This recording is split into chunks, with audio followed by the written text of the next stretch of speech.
नमस्कार, स्वागत है आप सभी का सीएनबीसी आवाज पर। आप देख रहे हैं खिलाड़ी नंबर 1। मैं हूं हर्षिता सावंत। भारतीय बाजारों पर रहेगी नजरें, जहां पर आज दरअसल न्यूज फ्लो काफी ज्यादा था। एक तो टेक्नोलॉजी कंपनियों की तरफ से बड़ी बड़ी डेवलपमेंट्स देखने को मिली है, दूसरी तरफ अमेरिकी बाजारों में थोड़ी बहुत मुनाफा वसूली का सिलसिला जारी रहा है। एशिया की कमजोर शुरुआत थी, हमारी हालांकि शुरुआत मजबूत हुई, लेकिन ऊपरी लेवल्स पर ज्यादा देर टिक नहीं पाए हैं हम। इस समय 17,154 के आसपास 17,260 तक के लेवल तक पहुंचे थे, लेकिन उसके आगे गाड़ी बढ़ी नहीं है। वो ओपनिंग टिक में ही देखने को मिला था। अब प्रेशर कहां से आया, एक तो निफ्टी और निफ्टी बैंक दोनों स्क्रीन पर आएंगे, फिर निफ्टी के कंट्रीब्यूटर्स आपको दिखाते हैं। उसमें साफ हो जाएगा कि दरअसल मार्केट की आज मदद क्या कर रहा है और कहां से आज के सत्र में दबाव बनता दिखाई दे रहा है। निफ्टी बैंक, जहां पर कल के सत्र में एक बहुत तगड़ी रिकवरी देखने को मिली थी, आज थोड़ा सा साइडवेज और हल्के डाउन टिक के साथ दरअसल कारोबार करता हुआ दिखाई दे रहा है। अब आपकी स्क्रीन पर आ चुके हैं निफ्टी के कंट्रीब्यूटर्स। तो तेजी कहां पर बनी हुई है? Asian Paint, Axis Bank, Adani Enterprises और बजाज फाइनेंस। तो ये वो पॉकेट है जो मार्केट को सपोर्ट कर रहा है। क्या नहीं चल रहा है? तो उसमें एक चीज तो निफ्टी बैंक पर लगातार प्रेशर बना रहा है आपका एचडीएफसी बैंक। इसके अलावा इंफोसिस और टीसीएस ने भी दबाव डाला है। नतीजे दूसरी तिमाही के दरअसल बेहतर थे, उम्मीद से बेहतर, माइल्डली पॉजिटिव आप कह सकते हैं। हालांकि कमेंट्री को लेकर अभी भी थोड़ी सी साफ तौर से अनिश्चितता दिख रही है। दूसरी तरफ इंफोसिस का जो बड़ा ट्रिगर था कि वो बायबैक पर विचार करेंगे। अब कितना बड़ा क्वांटम आएगा बायबैक का, कितने प्रीमियम पर लेकर आएंगे वो बायबैक, और खास तौर से ये कितना पैसा खर्च करने को तैयार है इस बायबैक में, वो उन सारे सवालों का जवाब आपको 13 तारीख को मिलेगा नतीजों के बाद। तो वो स्टॉक आज सुबह में खुला मजबूत, लेकिन ऊपरी लेवल से प्रॉफिट बुकिंग देखने को मिली है। याद रखें, कल बहुत तगड़ी रिकवरी देखने को मिली थी इन काउंटर्स में। लेकिन फोकस में टीसीएस है। जैसे मैं कह रही थी कि दूसरी तिमाही के नतीजे कंपनी ने तो जारी कर दिए हैं। मार्जिन को लेकर काफी ऑप्टिमिस्टिक है कंपनी। 24% का मार्जिन इस क्वार्टर में, और अगली तिमाही या फिर इस साल के अंत तक 25% तक के मार्जिन का भरोसा उन्होंने जताया है। हालांकि अट्रिशन को लेकर अभी भी चिंता बरकरार है, क्योंकि अट्रिशन हाई पॉइंट पर आया। मैंने बात की कंपनी के मैनेजमेंट से, उसका एक अंश अब आपके सामने रखते हैं।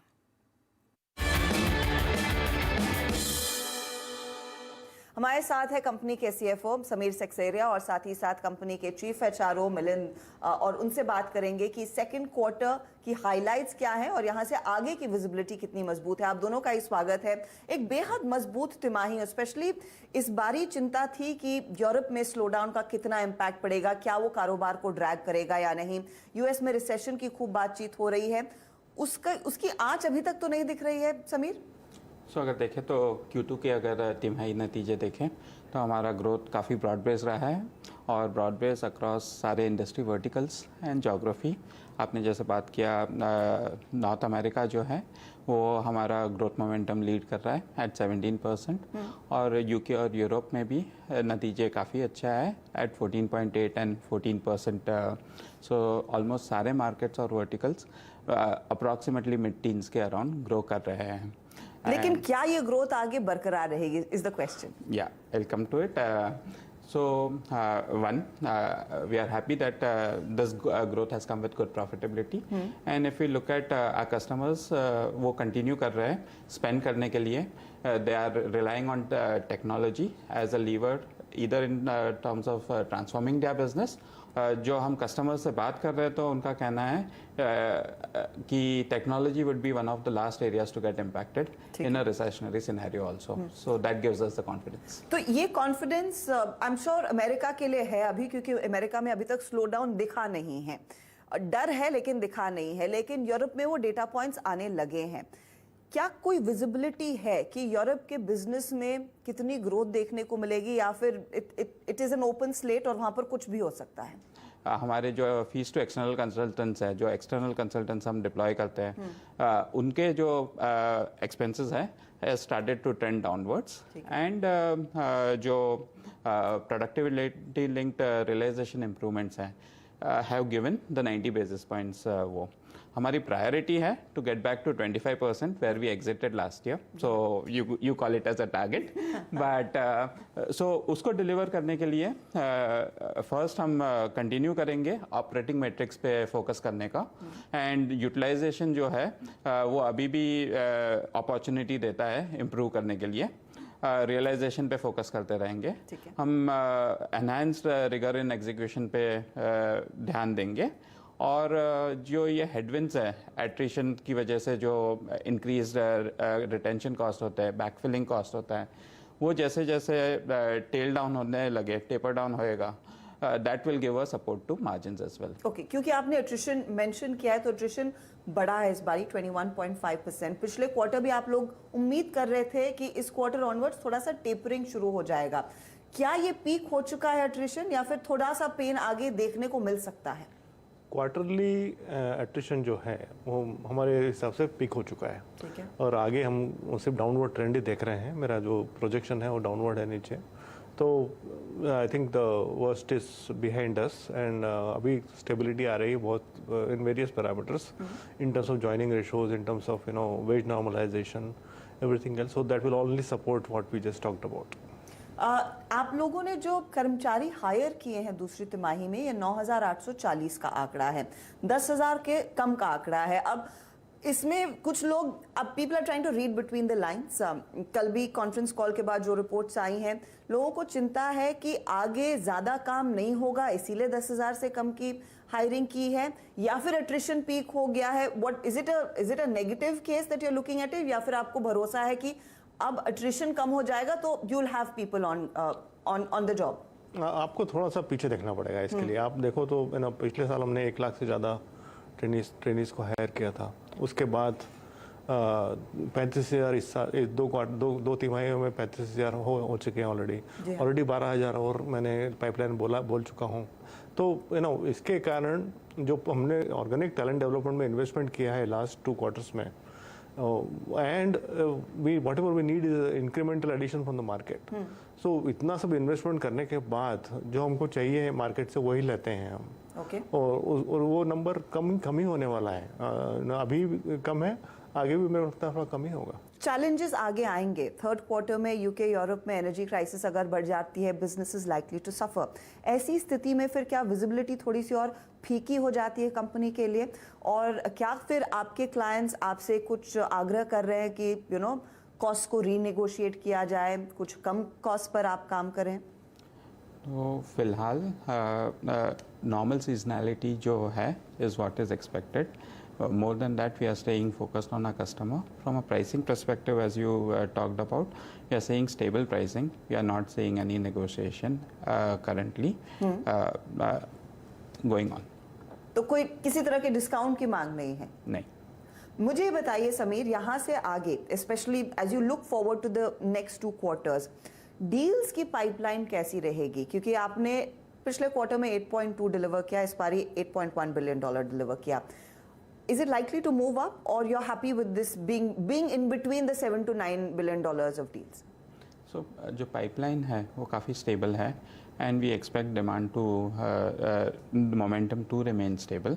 So 7 to 9 billion की जो है हम historically उस range में आ रहे हैं। कुछ एक cases में जब large mega deals आ जाती है तो it has a spike. नहीं तो consistently it is coming at 7 to 9 billion and we'll be comfortable staying within that range. My final question to you would be, क्या clients की तरफ से किसी तरह का caution उनके tone में है? क्या वो express कर रहे हैं? उसका immediate शायद impact ना पड़े, लेकिन आगे अगली 2 तिमाहियों के बाद पड़ सकता है? So clients are cautious, they are vigilant, और वो अपने scenario planning में various scenarios build कर रहे हैं for a deep recession, shallow recession, also no recession scenarios. और अपना प्लानिंग कर रहे हैं। Specifically they are looking at now they are probably delaying projects which are large transformational long term projects, and they are looking at projects which will give them quicker wins rather than a long delayed payback project. Okay, बहुत बहुत शुक्रिया आप दोनों का हमारे लिए समय निकालने के लिए, and all the very best. Thank you and fourth quarter. Thank you. तो थोड़ा सा कॉशन है खासतौर से क्लाइंट्स की तरफ से, चाहे वो यूके यूरोप के क्लाइंट्स हो या फिर अमेरिका में जो इंश्योरेंस सेक्टर के क्लाइंट्स हैं, वहां पर हल्का सा धक्का लग सकता है, उसका डर है, और शायद वही भुना रहा है इस समय शेयर का भाव। 1.5% के नुकसान पर इस समय टीसीएस ट्रेड करता हुआ। Q2 ठीक रहा, लेकिन Q3 Q4 को लेकर चिंता है, और वो चिंता बाजार भी जाहिर कर रहा है। चलिए अब हमारे जानकारों को जोड़ना शुरू करते हैं। खिलाड़ी नंबर 1 की बात करेंगे, जहां पर इस हफ्ते मुकाबला इनफैक्ट टक्कर का हो सकता है, क्योंकि मार्केट इस तरह के सिग्नल्स दे रहा है। नेशनल लेवल से बढ़िया रिकवरी देखने को मिलती है, फिर बाजार वॉलेटाइल हो जाता है। तो प्रूडेंट ब्रोकिंग के प्रदीप होचंदानी, कैपिटलिस्ट वेल्थ के प्रशांत सावंत और आनंद राठी शेयर्स के मेहुल कोठारी इस बीच हमारे साथ जुड़ रहे हैं। आप तीनों का ही स्वागत है। कल तक के रिटर्न्स, मेहुल ने एक बहुत तगड़ी लीडरशिप ले ली, 8% तक के रिटर्न्स इनके हुए, 2% के रिटर्न्स प्रशांत के और आधे % के रिटर्न्स है प्रदीप के। तो आपका पोर्टफोलियो मैं सीधा भापना शुरू करूंगी। सबसे पहले लेकर आइएगा आप मेहुल का पोर्टफोलियो, जो दरअसल 8% के गेन्स पर बैठे हैं। मेहुल, आपने तेजी वाले ट्रेड्स दिए और लगभग सभी में प्रॉफिट बांधा, बारिंग टाटा केमिकल्स जिसको आप होल्ड कर रहे हैं। आज मार्केट ऊपरी लेवल से फिर थोड़ा सा लड़खड़ाया है। तेजी के ट्रेड्स पर फोकस होगा क्या, और पहला ट्रेड क्या है? जी गुड मॉर्निंग एवरीवन। देखिए हर्षदा जी, कल हमारा व्यू था 17,000 का एक सपोर्ट रहेगा और 17,400 का रेजिस्टेंस। उसके बीच में जब तक मार्केट है इंडेक्स को हम अवॉइड करेंगे और स्टॉक स्पेसिफिक ही खेलेंगे। तो आज भी मेरा यही व्यू है। तो आज का मेरा पहला स्टॉक है वो है त्रिवेणी इंजीनियरिंग। 277.50 का भाव चल रहा है, यहाँ पर लेने की सलाह रहेगी बिकॉज शुगर स्टॉक्स में हमने ट्रैक्शन देखा है। तो 266 के स्टॉप लॉस से लीजिए और 292 का टारगेट रहेगा त्रिवेणी इंजीनियरिंग का। 292 के टारगेट के लिए एक मौका आप देख रहे हैं तेजी का, और 266 के आसपास स्टॉप लॉस लगाइए। स्टॉक इस समय 277 पर कर रहा है कारोबार। लेकर आइए प्रदीप होचंदानी का पोर्टफोलियो। प्रदीप को मौका मिलेगा आज अच्छा खासा कैचअप करने के लिए, इनके कुछ ट्रेड्स तो जमकर चलते भी हैं। सिटी यूनियन बैंक के ट्रेड को फिलहाल कर रहे हैं होल्ड। वर्धमान टेक्सटाइल में प्रॉफिट बांध लिया। डीसीएम श्रीराम में आज सुबह में एग्जिट कर लिया। गुड मॉर्निंग, बताइए प्रदीप, आपकी रणनीति क्या, बाउंस का इंतजार रहेगा, तेजी के आइडियाज, या फिर कुछ पोजीशन हेज करके चलेंगे, मंदी भी रखेंगे? तो मेरे हिसाब से निफ्टी का जो कल का लो है वो एक ट्रेंड लाइन सपोर्ट से भी कोइंसाइड कर रहा है। अगर आर्ली चार्ट्स में रिसेंट बॉटम्स को कनेक्ट करते हैं तो ये जब तक होल्ड करता है तब तक निफ्टी पे व्यू भी पॉजिटिव रहेगा और इंडिविजुअल स्टॉक स्पेसिफिक आइडियाज भी मिल रही है। तो मेरे हिसाब से कुछ एक आइडियाज है जो लॉन्ग साइड में मेरे को ठीक लग रहे हैं, तो मैं वो जोड़ना चाहूंगा आज के सेशन में। क्या रहेगा आपका पहला ट्रेड? तो कल्पतरु पावर है जो अच्छा ब्रेकआउट शुरुआती कारोबार में दिखा रहा है। स्टॉक वैसे पिछले अगर 15-20 सेशन में देखे तो एक नैरो रेंज में कंसोलिडेट हो रहा था। 34 डीएमए का इसने सपोर्ट टेस्ट किया और फिर आज के सेशन में अच्छे वॉल्यूम से ब्रेकआउट कंफर्म कर रहा है। तो कल्पतरु पावर को 424 के स्टॉप लॉस और 485 के टारगेट के लिए जोड़ना चाहेंगे। 424 का स्टॉप लॉस, 485 का टारगेट। स्टॉक देखिए 4.5% ऊपर है और इसी तेजी को आगे भुनाया जा सकता है, इसीलिए एक बाय कॉल लेकर चलें। 495 का टारगेट, 85 या 95? 485 का टारगेट है, फिर आगे लगता है तो फिर इसको रिवाइज करेंगे। ठीक है, तो पहला तो टारगेट 485 रहेगा। डायरेक्टर साहब उसको प्लीज दुरुस्त कर लें, 485 का पहला टारगेट है। चलिए अब प्रशांत का पोर्टफोलियो आपकी स्क्रीन पर आ जाएगा। और प्रशांत ने जो दरअसल ट्रेड्स रखे हैं या फिर कल जो दिए थे उसका जायजा आपकी स्क्रीन पर पहले। तो इनके पोर्टफोलियो में श्री रेणुका एक होल्ड है। आपका आईसीआईसीआई बैंक, एक्सिस बैंक के बाय कॉल में इन्होंने मुनाफा वसूली की, एग्जिट किया। पीवीआर नज़ारा भी ट्रेड में लिया था, वहां पर भी पोजीशन काट ली है। प्रशांत तो बताइए, आज का श्री रेणुका तो कर रहे हैं होल्ड, आगे क्या जोड़ रहे हैं? जो फर्स्ट पिक मेरी होगी, मेरी भी राय सेम है कि मुझे लग रहा है हम आज दोपहर के सत्र में कल का जो लो है निफ्टी का वो एक बार ब्रेक करेंगे और वहां से मुझे बाइंग आती हुई नजर आ रही है। तो मैं इंडेक्स के लिए कोई ट्रेड नहीं सजेस्ट करूंगा, स्टॉक स्पेसिफिक रहूंगा। और जो मेरी फर्स्ट पिक होगी वो होगी पूना वाला पिनकॉर्प। मुझे लग रहा है बहुत अच्छा स्ट्रक्चर है और इसको मैं 308 के स्टॉप लॉस से लेना चाहूंगा और मेरा पोजिशनल टारगेट होगा 390 का, 390 के टारगेट के लिए एक मौका तेजी की तरफ। तो देखिए हमारे जानकार भी कह रहे हैं कि गिरावट में ये अभी भी बाय ऑन डिप्स वाला मार्केट है। आज शायद कल का जो लो है वो टेस्ट कर सकता है, तो वो आपको एक और मौका देगा तेजी की पोजीशन में उतरने का। ये फिलहाल आपके लिए एक मूव आता हुआ। निफ्टी बैंक इस बीच 100 पॉइंट नीचे है। मिड कैप इंडेक्स भी 100 पॉइंट नीचे, 1:1 का, लेकिन जो रेशियो है वो 1:1 का है। गिरने वाले की शेयरों की संख्या थोड़ी सी ज्यादा है बढ़ने वालों की तुलना में। तो एक एक ट्रेड हमारे जानकार और जोड़ सकते हैं। आप देख रहे हैं खिलाड़ी नंबर 1, हमारे जानकारों के हाथ में कुछ और ट्रेड्स हैं। प्रशांत बताइए, आपने शुरुआत इनफैक्ट आज के दिन की पूनावाला फिनकॉर्प के साथ की है, कोई और स्टॉक जो जोड़ना चाहेंगे? जी हजरा, मैं एक स्टॉक जोड़ना चाहूंगा IRCTC और मैं इसको लेना चाहूंगा विद स्टॉप लॉस एट 710, 710। और टारगेट मेरा होगा 840 का पोजिशनल टारगेट। मुझे लग रहा है ये एक बहुत बड़ी मूव के लिए तैयार हो रहा है, तो मैं इसमें डेफिनेटली पार्टिसिपेट करना चाहूँ। इनफैक्ट कई टेक्निकल जानकार आजकल IRCTC पर मेहरबान है, सबको वो चार्ट पर एक्शन आता दिखाई दे रहा है। ये हॉलिडे सीजन जो ऑनकमिंग है उसका इम्पैक्ट है या कुछ और, द टाइम विल टेल। लेकिन एक और ट्रेड तेजी की तरफ IRCTC में बैठता हुआ। मेहुल, आपका क्या प्लान है? हर्षिता जी, मेरा दूसरा स्टॉक जो है वो है एस्टर DM हेल्थकेयर। 261 का रेट है, 261 के रेट पर बाइंग की सलाह रहेगी। फ्रेश ब्रेकआउट आया है, इसका स्टॉप लॉस रहेगा 255 का और अपसाइड टारगेट रहेगा 285 का। और त्रिवेणी जो मैंने दिया है हर्षिता जी, उसका टारगेट 300 है, मैंने गलती से 292 दे दिया था, तो प्लीज वो टारगेट बड़ा कर दीजिए। टारगेट त्रिवेणी का हो जाएगा और एस्टर DM का टारगेट मैं लिख नहीं पाई, 255 था आपका स्टॉप लॉस। हाँ, और 285 का टारगेट, 285 का टारगेट। ये है एस्टर DM पर बाय कॉल और त्रिवेणी इंजीनियरिंग का भी टारगेट रिवाइज होगा। प्रदीप, हाथ में कोई ट्रेड है या फिर दोपहर में जोड़ेंगे? फिलहाल मैं एक ही ट्रेड दे रहा हूँ और थ्रू द सेशन अगर कोई और स्टॉक ध्यान में रह गया तो फिर मैं I get back to. Point taken. तो एक और ट्रेड आएगा लेकिन कुछ समय का इंतजार करेंगे प्रदीप। मार्केट की चाल में कुछ खास बदलाव नहीं, 90 अंकों की गिरावट पर हमने कार्यक्रम की शुरुआत की थी, ठीक वहीं पर मार्केट बैठा है 17,150 के लेवल्स पर। चलिए एक एक करके सबका पोर्टफोलियो आपकी स्क्रीन पर लेकर आते हैं, किसने किस तरह के रिटर्न्स कमाए हैं उसका जायजा ले लिया जाए। दिखाइएगा एक एक करके सबके पोर्टफोलियोज। तो प्रशांत का पोर्टफोलियो श्री रेणुका 79 का टारगेट ये कैरी किया है ट्रेड। पूना वाला फिनकॉप इनका नया ट्रेड है 390 का टारगेट, 308 स्टॉप लॉस। IRCTC में 840 के लिए मौका तेजी का, 710 का आप स्टॉप लॉस रखेंगे। रिटर्न्स देखिए तो IRCTC अभी अभी जोड़ा, वहां पर 0.11% के रिटर्न्स है। पूना वाला फिनकॉप ज्यादा कुछ कर नहीं रहा है इस घंटे, लेकिन श्री रेणुका 5% भागा है। यह है प्रशांत के लिए अब तक की स्थिति।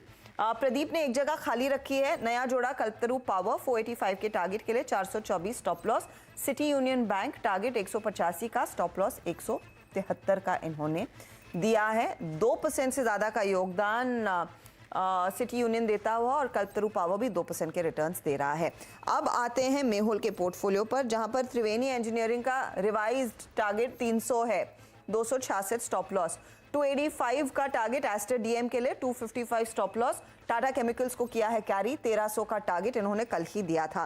रिटर्न्स देखिए, टाटा केमिकल्स थोड़ा सा ठंडा है, त्रिवेणी 0.36% के रिटर्न्स दे रहा है और एस्टर DM इस समय तो ज्यादा ऐड नहीं कर रहा है, 0.38% का हल्का दबाव देखने को मिल रहा है। रिटर्न्स देखते हैं तो अब कैचअप कर रहे हैं हमारे बाकी जानकार। मेहुल कोठारी 8.87% के रिटर्न्स पर है। प्रशांत सावंत के रिटर्न्स हो गए 6.62% के, लेकिन प्रदीप हुच्चंदानी देखिए 4% के रिटर्न्स के साथ he is in the game. बहुत तगड़ा परफॉर्मेंस तीनों का है, बस ये मोमेंटम जारी रहे इनकी तरफ से, यही मेरी उम्मीद है। और एक और ट्रेड प्रदीप की तरफ से आएगा आज दिन के दौरान, उसका एक अपडेट CNBC आवाज की टिकर टीम आपको देगी फ्लैश करके, और साथ ही 1 बजे के आसपास हम मिड कैप मंत्र में एक रिकैप लेकर आएंगे। ऑल द बेस्ट आप तीनों को इस हफ्ते के लिए। चलिए लेंगे इस मोड पर एक ब्रेक के बाद पूरा ध्यान रहेगा कमोडिटी मार्केट के एक्शन पर। आप बने रहें CNBC आवाज के साथ।